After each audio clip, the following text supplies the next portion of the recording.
kandi uyu munsi ni kumbabaza. Afande hari umuntu utambikana. Uyu munsi ni kumbabaza. Umuntu uri bukizwe uyu munsi afande ntago amujyana. Haleluya. Mwanyuma tugashimira Imana tukayikomera amashyi. Imana ishimye cyane. Baraza ko vuze ko nari imbobo yisusuzugura.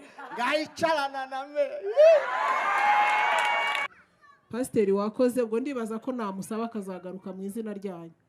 Yaje azanywe ngira ngo na pasiteri mugenzi we n'ubuyobozi, ariko ashatse yababwira ati muzongere muntumire hano huzure nongere mbigishe noneho aricyo cyamuzanye gusa, kandi uko mbibona ntazabangira.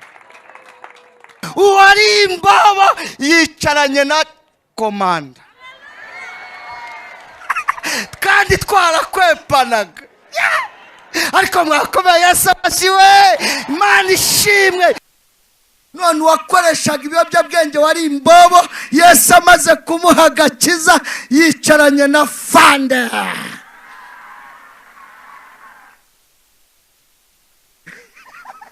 Komera Yesu amashyi. Uretse ko muri iminsi nashaka kujya ndirimba hip hop kugira ngo n'ababaji babyumve.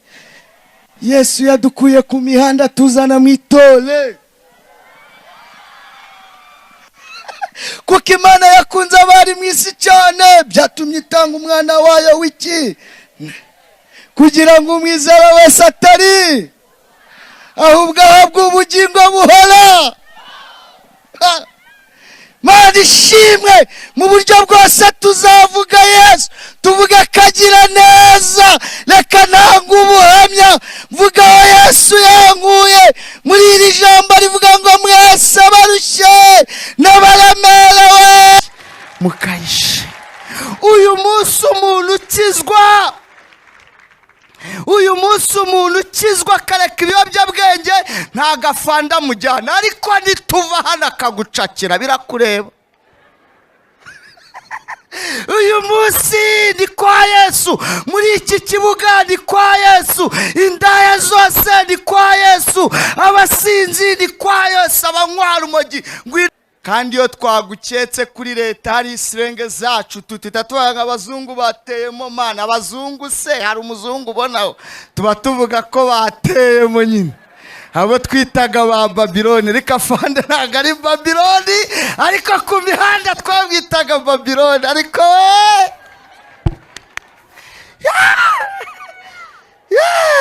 tukazibata abazungu bateyemo mama, ariko ngewe batazi naho baba batanze abapushe n'abantu bacuruza urumogi. Mfite uko namurasira tu. Vipi mambo ku miti se? Ndamubaza imiti se hari farumasi aho, ahita avuga ngo iwe ni uwacu tu. Kandi iyo wacomye ufata ingendo zawe ntiwagenda nka Babiloni, uba usinga uko ubyumva, uba wumva ingoma zawe. None wagendaga bawusinga, ubu ni umupasiteri agenda nk'abakozi b'Imana.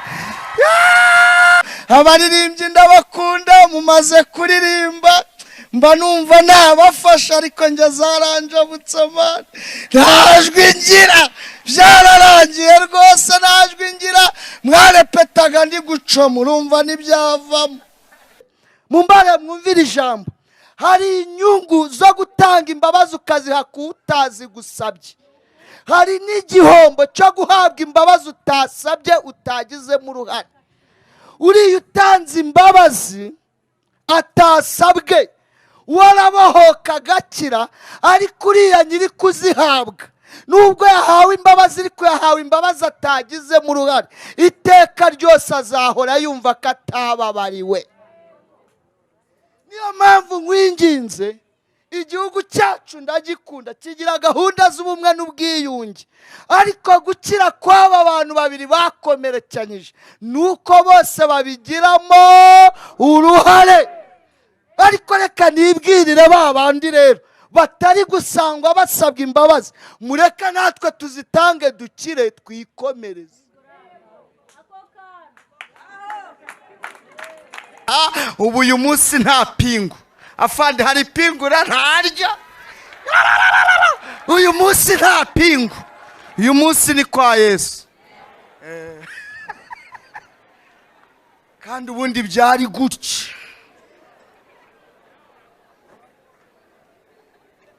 Afande wazikanye kwera ugashyiramo imiyaga, kari agapisa Afande karihese, warumiranye n'igishirira. Iyankijije ibishirira namiraga mwayikomeye amashyi. Njya mbabazwa n'imbobo twabanaga Rwanda gisi itarakizwa bitaba yavuge ntago irakizwa. Duherutse gukubita n'ibirampobeye ati fasita fasita, bayikuyemo amenyo. Rero urumva umuntu bakuyemo amenyo ntiyabasha kuvuga pasiteri ati fasita fasita, ati fasita turacyari fasiteri. Ahita ambwira ngo nanjye narashatse nararongoye, umwana w'imfura nabyaye namwise theogene ngo nazakwibagirwa. Yanyisize umwana we yamwise izina ryanjye, bivuga ngo dufite cyo bita kuroringa mani. Nababonye abaji bagerayo mise mbashona, ubu bazi ibyo ndi gukora. Dushyiraho rije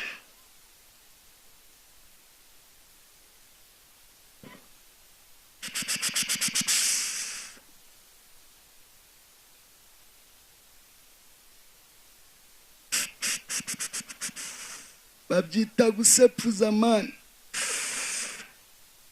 Ntabwo waba umaze kwikubita ngo ugende nka Babiloni tufate ingendo zawe bawusi,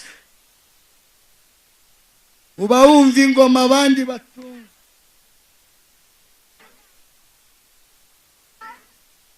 None uwagendaga nk'iniga aragenda nka pasiteri. Dukomere Yesu amashyi tumushimire. Nyine washatse umugabo arakunaniye bigenda gute? Igisubizo ni ukumutema sereka da.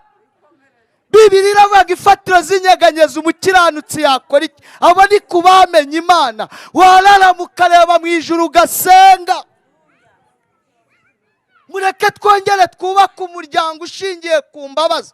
Umugore n'umugabo mwicare muganire, habemo kubabarirana, habemo kubyemera.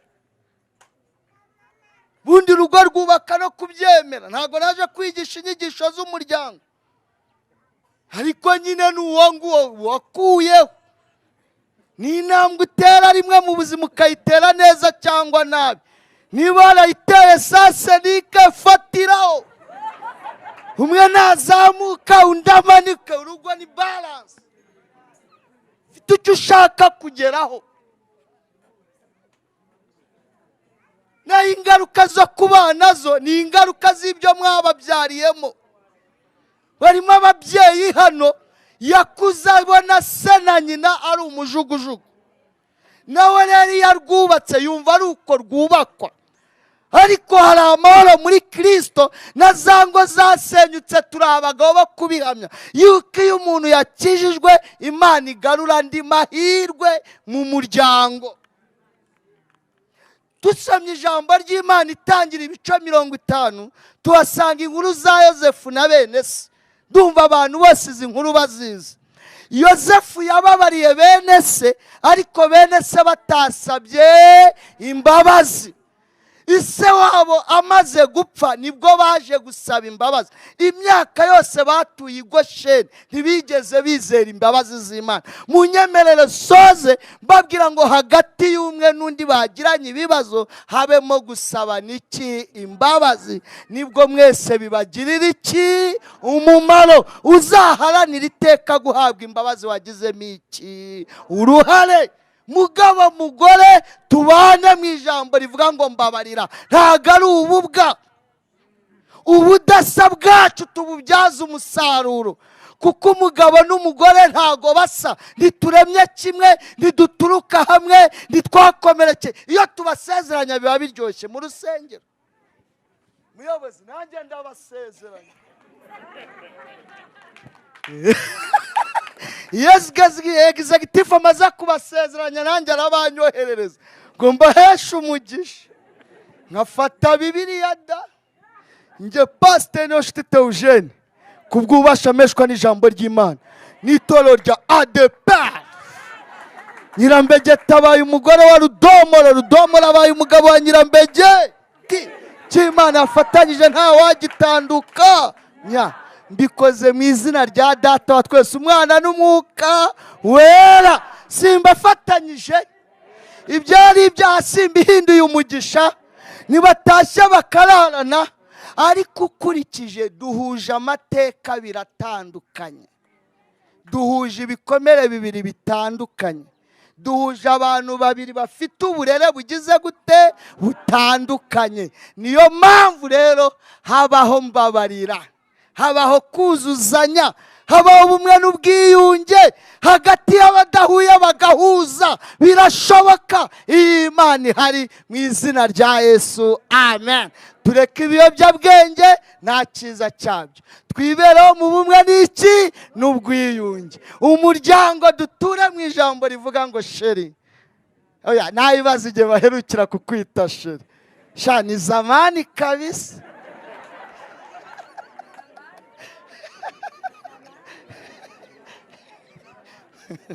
Papa Rudomoro nugutavuga ngo Karamati yababa we muvuge ngo ni danje. Filipo we ni hatari, ariko biracyashoboka ku Mana. Abafatanyije nanjye kubyizera ni bande? Twasenga bigakunda ko twongera kugira umuryango muzima uzira amakimbirane. Reka tugarukira aha, duhaguruke tubwire Imana ngo twubakire murambi nziza mu izina rya Yesu. Ubundi kirazira ko umunyabutara ry'ibiryo bitariho voka. Byagenze gutese? Ntibibaho. Uyihubura mu gitondo, ukayitera inkonji, ukayikandagura, igahishwa n'agahinda, ariko ukayirya. Bana ba Strida, urumva rero mama avuka Iruware, ahitwa Strida. Ashaka umusaza uvuka mu Gacurabwenge, barangije babyarira umwana mu Biryogo. Muvuge ngo ni hatari. Ariko amateka arangomeretsa, nisanga ndi njyenyine. Wa mwana wavukiye muri ubwo buzima mu mezi 3 yonyine, nisanga ndi ku muhanda, ndi mayibobo. Urumva ari nde wari kunyomora igikomere cy'agahinda? Urumva ari nde wari kunyomora igikomere cy'ibyaha? Amateka yaragwiririye igihugu, jenoside yakorewe Abatutsi. Ntarahisemo aho mvukira, ntarahisemo umuryango mvukiramo, ari uko navutse nzira icyo ngicyo cyonyine, nisanga ndi mayibobo ku muhanda. Mana ishimwe, nanjye nahuye na Yesu, kandi ndumva ashaka kubivuga, kandi murareba nk'abashaka ko mbivuga, kandi ngiye kubivuga. Muvuga ngo fatiraho. Nahuye na Yesu ndushye, narakomerekejwe n'ibi bikomere bitatu. Tumva ngo nari mayibobo kagira ngo navukiye mu buzima bubi. Navutse iwacu batunze. Mama avuka i Butare mu cyahoze ari Shyanda, ubu ni akarere ka Gisagara. Data avuka muri aka karere ka Kamonyi, hano hakurya mu Gacurabwenge. Uko bahuye ntago mwabimbaza, ubwo se mwabindenganyiriza? Ntago nabimenye, ariko namenye ubwenge sanga naravukiye mu Biryogo hariya Rwamara. Ariko murumva byoroshyera, umwana w'i Butare, mama wavuka i Butare. Harya i Butare bavukana ngahe? Ninde uyasinyaho? Kari amashuri bigishwa n'umuruho. Aho umunyabutare ageze amenya uko haba. Ubundi kirazira ko umunyabutara ry'ibiryo bitariho voka. Byagenze gutese? Ntibibaho. Uyihubura mu gitondo, ukayitera inkonji, ukayikandagura, igahishwa n'agahinda, ariko ukayirya. Bana ba Strida, urumva rero mama avuka Iruware, ahitwa Strida. Ashaka umusaza uvuka mu Gacurabwenge, barangije babyarira umwana mu Biryogo. Muvuge ngo ni hatari. Nje ku mihanda banyitaga babuzi, niko kari akazina ka Kisete. Nyabugogo niho niberaga, Imana yafasha ariho ngeze 8 z'amanywa. Naraye mu kabari kabaga Nyabugogo bitaga Calvados, niho naraye mbyina. Uko mbyina Yesu akanyitegereza kavuga ngo Zimwe nizo zanyuma ejo nzagucakira. None yaracakiye muri 2003 arafata mpinduka icyaremwe gishya. Niyo mpamvu numva afite ideni Imana yambabariye, kankura ku muhanda ndi mayibo. Mfite ideni ryo kubwira umunyabyaha umwe ngihane. Mfite ideni igihugu cyashubije ubuzima. Mfite ideni itorero rya DPR ryangiriye icyizere rikavuga ngo nubwo uri wari mayibobo ariko turabona wabatiza abandi bajyama bagenzi bawe nabo bakijijwe. Inde wari kunyomora icyo gikomere cy'agahinda? Wa mwana wavukiye muri bwa buzima waryaga bamuririmbira, nanywaga igikoma kirimo anywa amata, wowe uri gukurura mu kivuzo. Naryaga serelake, we bakurombera ikijumba.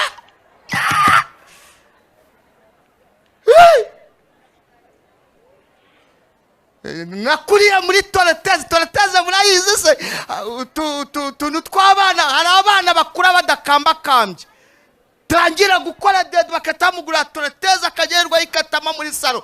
We hari umutumba mu rutoki uri kwikuruza. Data akagutangirira mu kabande utaravunika.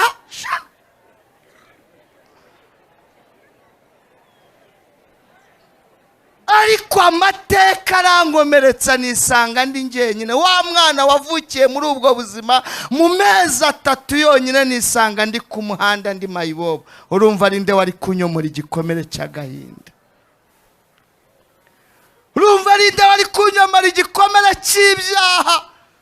Amateka yaragwiririye igihugu, jenoside yakorewe abatutsi. Ntarahisemo aho mvukira, ntarahisemo umuryango mvukiramo, ari uko navutse nzira icyo ngicyo cyonyine nisanga ndi mayibobo ku muhanda. Nanjye mbatiza abandi mu rugo iwanjye mu nzu. Mfite abana nakuye ku muhanda 10 bari mayibobo tubana mu nzu. 6 nabashakiye amaprevisoire, 3 bamaze kumenya imodoka. Afande mushaka mwana baha perime nta kizamini. Bamaze kumenya imodoka neza 100%. 4 nuko ibizamini batarongera kwandika mu kwa 9 nzi ko baziyandikisha kandi bazatsinda. 4 nabashubije muri sogonderi. Harimo uzakora ikizamini ejo bundi uyu mwaka. N'abahanga bari bamaze, umwe yaramaze imyaka 4 atiga, harimo 2 wavuyemo kubera corona, hari nundi wari umaze 3 atiga warivuyemo mbere ya corona. Abenshi barivuyemo mbere ya corona. Uwo nguwo yaramaze imyaka 5 atiga, yarariviriyemo mu wa 4. Ndamwe waritse gusubiza mu wa 3 ngo ngenda jya mu wa 5. Bati ngenda yari yaruzi wa 4 agarukira aho ngaho, ndajya mu wa 5. Agiye mu wa 5 amaze imyaka 4 atiga, abo wa mbere umunyeshuri umukurikiye amurusha amanota 20. Wumve kuntu Satani ari umugome. Yari yarishwe n'ibiyobyabwenge, amaso yaramenetse, ubu yambara rinete. Nanjye reka amaso yandaburije. Je niriwe kwa muganga, ubu banyandikiye rinete, ariko sinakwirenganya nanjye nafashe ibikoresho byinshi. Ni ingaruka z'ibikoresho.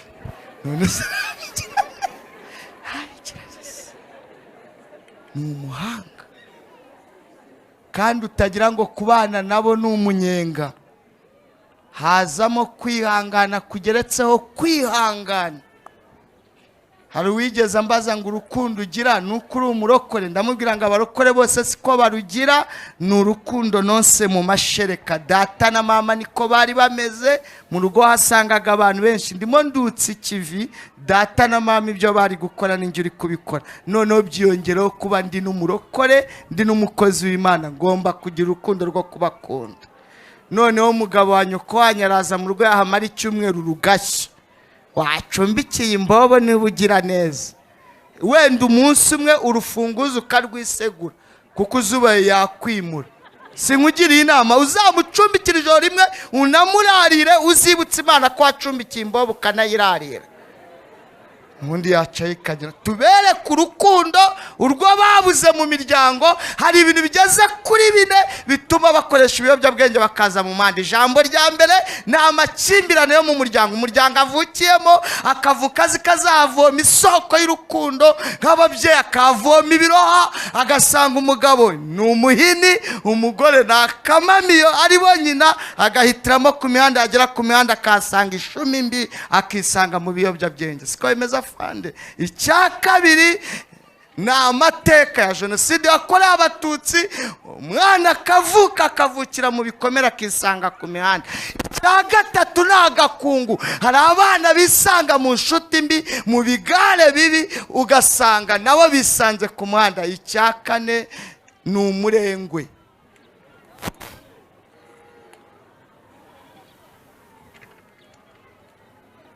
Ariko abo bose weho nanjye nishingano ngo twongere tubaye iki urukundo. Nuca ku mbobo ntubone ko byarangiye, mubwire ngo Yesu aramukunda. Niba nta n'igiceri anagushinyike ngo ubwo urahazi, ariko we warimubwiye ugende. Warimubwiye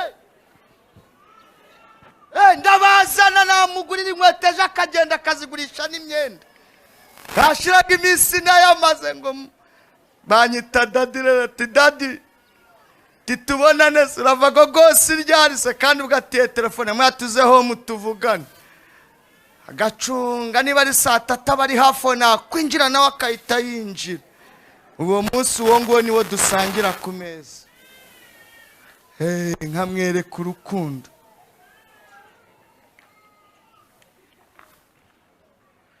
Tagira ngo ni imikino. Wowe umuhanga we iyo afashe telefone akagira gutya, ntago we yandika, no mu ishuri ntago yandika. Waho ni amasarabisi n'ibitabo gusa. Umuprof uje kwiga isoma etamu kubera kuntu bamukunze bamuha ibitabo wakisomera. Iyo basohotse asigara yigisha, afite ubwenge karemano. Iyo agize atya gusa ubwo abatwaye nimero nka 300, ubwo njya kumwambura telefone azihitanye. Warasikana. Haherutse gushinga ngo niba Instagram ahita yitanga inzahucyo fisho, ubundi abantu bamwandikira bazi ko ari njyewe, ubundi abaka inkunga koko. Haba bahaye nimero ziwe ngo bamushyirireho cash, bagiye gutumwa ateye habona amazina sayo. Ahiga nimero yanjye arayibona, se inzahucyo fisho Instagram ni yawe? Atirekada. Ati hari umuntu umpaye nimero turi kwandikirana, arambwiye ngo wakoze agisida, ndabizi ko wakoze agisida, ngiye kumwereza amafaranga mbona haje andi mazina. Mubajije arambwira ngo n'umudamu aratwita, ubwo umudamu wanjye ahita amugira uwe. Ati rero iyo ngiyo n'umwana ntuma ngo akajya kuyamuzanira, ngo akajya kuyanzanira. Warangiza uwo muntu ukagumana nawe mu nzu paka igihe azahindukirira akaba umuntu muzima. Ariko singe Pawulo yaravuze ngo dushobozwa byose na Kristo duhiki. Undi nawe ankorera gashya, naramujyanye ku ishuri, ageze itabona icyo kigo atagomba kukigaho. Ni abahanga cyane, baba bafite ubwenge. Ahita yiporogaramu asanga nta kuntu ari bumbwira ngo muhindurire ikigo, biramuyobera. Kandi ubwo mba navunitse gushakisha amabirota aho bigaga, kujya gushaka ibigo kugira ngo babakire. Ahita yiporogaramu, ahita yigira umusazi, kajya yiterura kisekura hasi, abanyeshuri bagasenga pepu toka kwa jina la Yesu. Agacunga akahita sohoka akongera agakingira imbere akarara muri jaride yigaragura. Babyuka mu gitondo bagasanga yahindutse ivumbi gusa, n'ikime cyamurenze. Ati igini ryamunyujije mu idirishya ngo rimuraza muri jaride y'ikigo. Baba baramamagaye ngo ninjye kumuzana. Ndatibika njya kumuzana, nza mpindura vitesi ndeba igini rinyicaye iruhande. Rero ntago wandangiza, njye ndi umwana w'imihanda, ndakureba nkagufotora nkagusoma. Tugeze mu rugo yacungaga, tumaze kurya nibwo ryamufataga, akajya munsi y'inzu tugafoto hasi. bahungu banjye rero bagaterura bakajyana mu cyumba, madamu agacinarariza agatwika pepu, nkirebera amakuru nkavuga igini rikubita umuntu hasi amezi 2, iryinyo ntirivemo ntagira hakomereka, iri ni igini ko. Kandi yaba amaze gukira bamaze kumusengera, ibiryo byose agahita kubita, twaratekaga tugasigaza n'ibindi igini riza kurya, kwama kigahita gikubita cy'abana. Ni umufana wa Liverpool rero, match yatangira gahita fana. Habura icyumweru kimwe ngo ibizamini bitangire, ahita avuga ngo daddy naryamye mbona umugabo wambaye imyenda y'umweru araza nkoraho mpita nkira, nagize iyerekwa njyana ku ishuri. Mujyana ku ishuri, mugejejeyo nawe abo wa mbere gusa nta